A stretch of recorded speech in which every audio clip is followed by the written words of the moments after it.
ನನಗೆ ವಿಜಯ್ ಕುಮಾರ್ ಸೋನಾರಿ ಅಂಕಲ್ ಅವರು ಧೈರ್ಯವನ್ನು ತುಂಬಿದ್ದರು.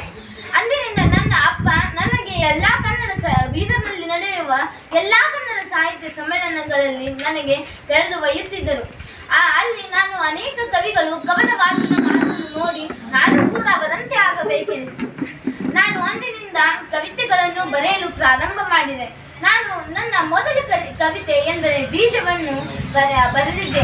ಆಗ ಅನೇಕ ಹಿರಿಯರು ನನಗೆ ಪ್ರೋತ್ಸಾಹವನ್ನು ನೀಡಿದರು. ಹಾಗೆ ನಾನು ಅನೇಕ ಮಠಗಳಲ್ಲಿ ಕೂಡ ಭಾಷಣವನ್ನು ಮಾಡಿದ್ದೇನೆ.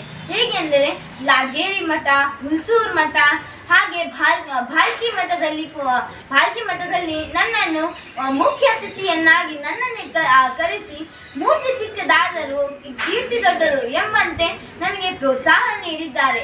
ಹಾಗೆ ನಾನು ನನ್ನ ಜೀವನದಲ್ಲಿ ಈ ಸ್ಥಾನದಲ್ಲಿರಬೇಕೆಂದರೆ ಮೂಲತಃವಾಗಿ ನನ್ನ ತಂದೆ ಮತ್ತು ತಾಯಿಯವರೇ ಮೂಲ ಕಾರಣ. ಅವರು ನಾನು ತಪ್ಪು ಮಾಡಿದಾಗ ನನ್ನನ್ನು ತಿದ್ದಿ ನನ್ನನ್ನು ಬುದ್ಧಿ ಕಲಿಸುತ್ತಿದ್ದರು, ನನ್ನಲ್ಲಿ ಧೈರ್ಯವನ್ನು ತುಂಬುತ್ತಿದ್ದರು. ಹಾಗೆ ನನ್ನಲ್ಲಿ ಈ ಕಲೆಯನ್ನು ಕೊಟ್ಟಿದ್ದ ಆ ದೇವರಿಗೆ ಕೂಡ ನನ್ನಲ್ಲಿ ಕೋಟಿ ಪ್ರಣಾಮಗಳು. ಹಾಗೆ ನಾನು 2ನೇ ತರಗತಿ ಇರುವಾಗಲೇ ಬೀಜ ಎಂಬ ಕವಿತೆ ಬರೆದಿದ್ದೆ. ಅದನ್ನು ನನ್ನ ಅಪ್ಪ ನೀನು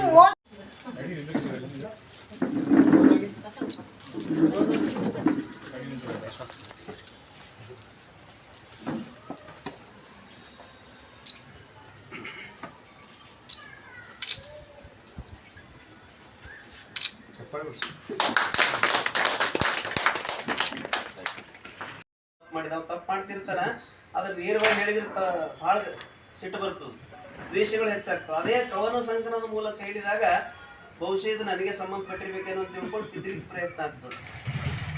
ಅದಕ್ಕೆ ಒಬ್ಬ ಸಣ್ಣವನಿಂದ ದೊಡ್ಡವರು ಹೇಳ್ಕೊಳ್ಳೋ ಪರಿಸ್ಥಿತಿ ಬಂತಲ್ಲ ಅಂತ ಒಂಥರ ಹಿರಿಯದಲ್ಲೂ ಕೂಡ ಅನಿಸ್ತಾರೆ. ನಾವು ಇಷ್ಟು ದೊಡ್ಡವರಾಗಿ ಇಷ್ಟೇ ಇದರಲ್ಲಿ ಹೇಳಿದ್ರು ಒಂದು ಲೈನ್ ಬರಲಿಕ್ಕೆ ಆಗಲಾರಂಥವ್ರು ನಾವು. ಆದರೆ ಈ ಪರಿಸರ ಏನು ಅವ್ರಿಗೆ ಕ್ರಿಯೇಟ್ ಮಾಡಿದೆಯಲ್ಲ, ಇದು ಇದರ ಕೃತಿ. ಇಂಥ ಸಾವಿರಾರು ಕೃತಿಗಳು ಈ ಸಮಾಜದ ಬದಲಾವಣೆಯಲ್ಲಿ ನಮ್ಮ ಬೀದರ್ ಒಂದು ಪ್ರತಿಭೆ ವಿಶ್ವ ಮಟ್ಟದಲ್ಲಿ ಬೆಳೀಲಿ ಅಂತಕ್ಕಂಥ ಒಂದು ಸದಾಶಯದೊಂದಿಗೆ ಈ ಕಾರ್ಯಕ್ರಮಕ್ಕೆ ದಿವ್ಯ ಸಾನ್ನಿಧ್ಯ ವಹಿಸಲಿರತಕ್ಕಂಥ ಡಾಕ್ಟರ್ ನಾಡೋಜ ಬಸಲಿಂಗ ಪಟ್ಟದೇವರು ಇನ್ನೂ ಬರ್ತೀನಿ ಅಂತ ಹೇಳಿದರೆ ಲೇಟ್ ಆಗ್ಬೋದು. ಅವರಿಗೂ ಕೂಡ ಹೃತ್ಪೂರ್ವಕವಾದ ಸ್ವಾಗತವನ್ನು ಬಯಸ್ತೇನೆ. ನೇತೃತ್ವವನ್ನು ವಹಿಸಿರತಕ್ಕಂಥ ಹಿರೇಮಠ ಲಾಡ್ಗೇರಿಯ ಅಧಿಪತಿಗಳಾಗಿರ್ತಕ್ಕಂಥ ಪರಮ ಪೂಜ್ಯ ಶ್ರೀ ಷಡಸ್ಥಲ ಬ್ರಹ್ಮಿ ಗಂಗಾಧರ ಶಿವಾಚಾರ್ಯರು, ಇವರಿಗೆ ಎಲ್ಲರ ಪರವಾಗಿ ಸ್ವಾಗತವನ್ನು ಬಯಸ್ತೇನೆ. ಅದೇ ರೀತಿ ಈ ಕಾರ್ಯಕ್ರಮದ ಸಮ್ಮುಖವನ್ನು ವಹಿಸಲಿರುವ ಷಡಸ್ಥಲ ಬ್ರಹ್ಮಿ ಶ್ರೀ ಡಾಕ್ಟರ್ ರಾಜಶೇಖರ ಶಿವಾಚಾರ್ಯ ಸ್ವಾಮಿಗಳು, ಅಧಿಪತಿಗಳು ಸಂಗೀತ ರುದ್ರೇಶ್ವರ ಮಹಾಸಂಸ್ಥಾನ ಗೋರ್ಟಾ, ಅವರು ಕೂಡ ಬರುವ ಸಾಧ್ಯತೆಗಳು, ಅವರಿಗೂ ಕೂಡ ಪೂರಕವಾದ ಸ್ವಾಗತವನ್ನು ಬಯಸ್ತೇನೆ. ಇದರ ಉದ್ಘಾಟನೆಯನ್ನು ನೆರವೇರಿಸಿರ್ತಕ್ಕಂಥ ಈಗಾಗಲೇ ತಿಳಿಸಿಕೊಂಡಿದ್ದಾರೆ, ಅವರಿಗೂ ಕೂಡ ಪೂರಕವಾದ ಸ್ವಾಗತ. ಪುಸ್ತಕದ ಪರಿಚಯವನ್ನು ಕರ್ನಾಟಕ ಕಾಲೇಜಿನ ಕನ್ನಡ ಸಾಹಿತ್ಯ ಪ್ರಾಧ್ಯಾಪಕರಾಗಿರ್ತಕ್ಕಂಥ ಡಾಕ್ಟರ್ ಸಂಗಪ್ಪ ದೌಡಿಯವರು ಮಾಡಿಕೊಡಲಿದ್ದಾರೆ, ಅವರಿಗೂ ಕೂಡ ಪೂರಕವಾದ ಸ್ವಾಗತವನ್ನು ಬಯಸ್ತೇನೆ. ಇನ್ನು ಹಿರಿಯ ಪತ್ರಕರ್ತರು, ಬೀದರ್ ಜಿಲ್ಲೆಯ ಅತ್ಯಂತ ಪ್ರಭಾವಶಾಲಿ ಲೇಖನಗಳಿಂದ ಪ್ರಸಿದ್ಧರಾಗಿರ್ತಕ್ಕಂಥ ಶ್ರೀ ಸದಾನಂದ ಜೋಶಿಯವರು ಕೂಡ ಹೃತ್ಪೂರ್ವಕವಾದ ಸ್ವಾಗತವನ್ನು ಬಯಸ್ತೇನೆ. ನಮ್ಮ ಕಾಲೋನಿಯವರೇ ಆಗಿರ್ತಕ್ಕಂಥ ನಮ್ಮ ಹೌಸುಗೋಡ್ ಕಾಲೋನಿಯ ಅಧ್ಯಕ್ಷರಾಗಿರ್ತಕ್ಕಂಥ ಹಾಗೂ ವಕೀಲರು, ಹಿರಿಯ ಮುಖಂಡರಾಗಿರ್ತಕ್ಕಂಥ ಶ್ರೀ ಗುರುನಾಥ್ ಜಾಂತಿಕರ್ ಅವರು ಕೂಡ ಹೃತ್ಪೂರ್ವಕವಾದ ಸ್ವಾಗತವನ್ನು ಬಯಸ್ತೇನೆ. ಆ ಎಲ್ಲ ಸಾಹಿತ್ಯ ಆಸಕ್ತರು ಮತ್ತು ಈ ಕಾಲೋನಿಯ ಎಲ್ಲ ಇಲ್ಲಿ ಸೇರಿರ್ತಕ್ಕಂಥ ಎಲ್ಲರೂ ಕೂಡ ಹೃತ್ಪೂರ್ವಕವಾದ ಸ್ವಾಗತ. ಬಸವ ಗಂಗೋತ್ರಿ ಅವರು ಇಂದಿನ ಕಾರ್ಯಕ್ರಮಕ್ಕೆ ಅವರ ಅರಿದಾವರೆ ಕೊಡಮಟ್ಟು ಅವರಿಗೆ ಹಾರ್ದಿಕವಾಗಿ ನಾನು ಸುಸ್ವಾಗತವನ್ನು ಕೊಡ್ತೇನೆ.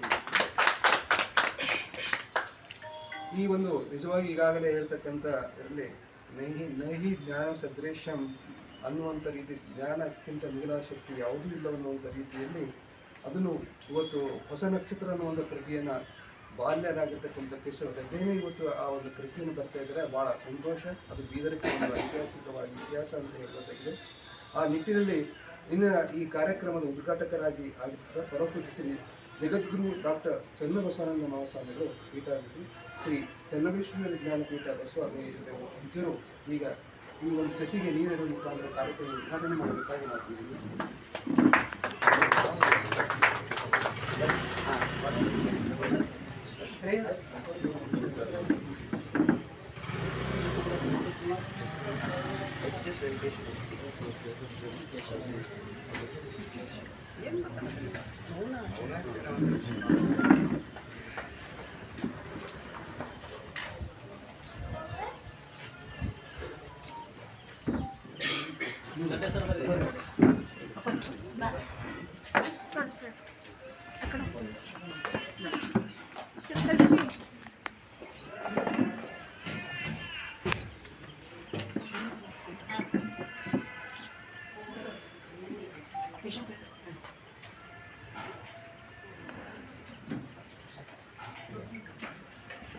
ಈ ಸಂಜೆಯ ಸುಂದರದ ಸಂದರ್ಭದಲ್ಲಿ ಮೊಟ್ಟ ಮೊದಲು ಎಲ್ಲ ಶರಣ ಬಂಧುಗಳಿಗೆ ನಮ್ಮ ಕುಟುಂಬದ ಪರವಾಗಿ ಮತ್ತು ಜಿಲ್ಲಾ ಕನ್ನಡ ಸಾಹಿತ್ಯ ಪರಿಷತ್ತದ ಅಧ್ಯಕ್ಷರು ಮತ್ತು ಸರ್ವ ಸದಸ್ಯರ ಪರವಾಗಿ ಎಲ್ಲರನ್ನ ಈ ಸಂದರ್ಭದಲ್ಲಿ ನೆನಪು ಮಾಡಿಕೊಂಡು ಹೊಸ ನಕ್ಷತ್ರ ಎಂಬ ಕವನ ಸಂಕಲನವನ್ನು ನಮ್ಮ ಮಗು ಅದು ವಿಶೇಷವಾಗಿ ಕೇಶವ ದಡ್ಡೆ ಅದು 7ನೇ ತರಗತಿಯಲ್ಲಿ ಬೀದರ್ ಜಿಲ್ಲೆಯಲ್ಲಿ ಡಾಕ್ಟರ್ ವಿಕ್ರಮ್ ವಿಸಾಜಿ ಅವರು ಜ್ಞಾನಪೀಠ ಬಸವ ಗಂಗೋತ್ರಿ ಬೆಂಗಳೂರಿನ ಪೀಠಾಧ್ಯಕ್ಷರಾದ ಡಾಕ್ಟರ್ ಚೆನ್ನಬಸವಾನಂದ ಸ್ವಾಮೀಜಿಯವರನ್ನು ಕೂಡ ನಾನು ನಮಸ್ಕರಿಸಿ ನಾನು 2 ಮಾತಾಡಲು ಬಯಸುತ್ತೇನೆ. ನಾನು UKG ಇರುವಾಗಲೇ ಅಕ್ಷರ ನಕ್ಷತ್ರ ಎಂಬ ನಾಟಕದಲ್ಲಿ ಭಾಗವಹಿಸಿದ್ದೆ. ಅಲ್ಲಿ ನನಗೆ ವಿಜಯ್ ಕುಮಾರ್ ಸೋನಾರಿ ಅಂಕಲ್ ಅವರು ಧೈರ್ಯವನ್ನು ತುಂಬಿದ್ದರು.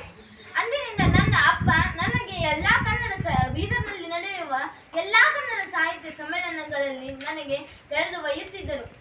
ಅಲ್ಲಿ ನಾನು ಅನೇಕ ಕವಿಗಳು ಕವನ ವಾಚನ ಮಾಡುವುದನ್ನು ನೋಡಿ ನಾನು ಕೂಡ ಅವರಂತೆ ಆಗಬೇಕೆನಿಸಿತು. ನಾನು ಅಂದಿನಿಂದ ಕವಿತೆಗಳನ್ನು ಬರೆಯಲು ಪ್ರಾರಂಭ ಮಾಡಿದೆ. ನಾನು ನನ್ನ ಮೊದಲ ಕವಿತೆ ಎಂದರೆ ಬೀಜವನ್ನು ಬರೆದಿದ್ದೆ. ಆಗ ಅನೇಕ ಹಿರಿಯರು ನನಗೆ ಪ್ರೋತ್ಸಾಹವನ್ನು ನೀಡಿದರು. ಹಾಗೆ ನಾನು ಅನೇಕ ಮಠಗಳಲ್ಲಿ ಕೂಡ ಭಾಷಣವನ್ನು ಮಾಡಿದ್ದೇನೆ. ಹೇಗೆ ಅಂದರೆ ಲಾಡ್ಗೇರಿ ಮಠ, ಹುಲ್ಸೂರು ಮಠ, ಹಾಗೆ ಭಾಲ್ಕಿ ಮಠದಲ್ಲಿ ನನ್ನನ್ನು ಮುಖ್ಯ ಅತಿಥಿಯನ್ನಾಗಿ ನನ್ನನ್ನೇ ಕರೆಸಿ ಮೂರ್ತಿ ಚಿಕ್ಕದಾದರೂ ಕೀರ್ತಿ ದೊಡ್ಡದು ಎಂಬಂತೆ ನನಗೆ ಪ್ರೋತ್ಸಾಹ ನೀಡಿದ್ದಾರೆ.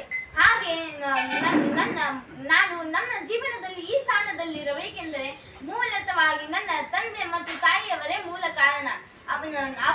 ಅವರು ನಾನು ತಪ್ಪು ಮಾಡಿದಾಗ ನನ್ನನ್ನು ತಿದ್ದಿ ನನ್ನನ್ನು ಬುದ್ಧಿ ಕಲಿಸುತ್ತಿದ್ದರು, ನನ್ನಲ್ಲಿ ಧೈರ್ಯವನ್ನು ತುಂಬುತ್ತಿದ್ದರು.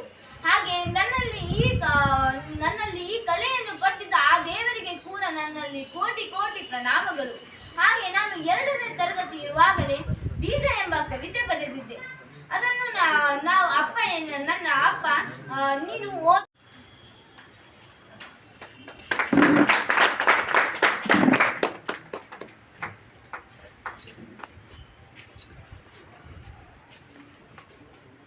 ಅನಂತ ಶರಣಾರ್ಥಿಗಳು. ಅದೇ ರೀತಿ ಸಮಾರಂಭ